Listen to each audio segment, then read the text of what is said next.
under attack. Mariin ang pag-iit ni Senate President Alan Peter Cayetano na mga tagpong ito nitong nakaraang Miyerkules. Malinaw na pag-atakean niya sa Senado. Pero ang Pangulo, hindi raw kumbinsido.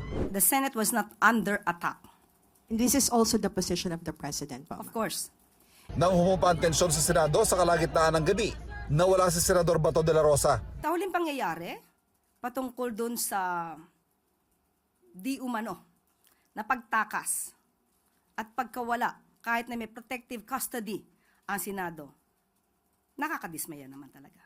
Sinabi po yun ng Pangulo that he is disappointed with how Nung things are turning out. nagkaroon po ng meeting, inalam niya kung anong pangyayari at makikita mo sa itsura ng Pangulo at kung paano siya magtanong sa mga cabinet secretaries, nandun po yung disappointment. Hindi sa cabinet secretaries, kundi sa pangyayari sa Senado. Ang utos ng Pangulo hindi muna arestuhin si De La Rosa at hihintayin ang desisyon ng Korte Suprema sa kanyang petisyon para pigilan ang pagsisilbi ng arrest warrant mula sa International Criminal Court.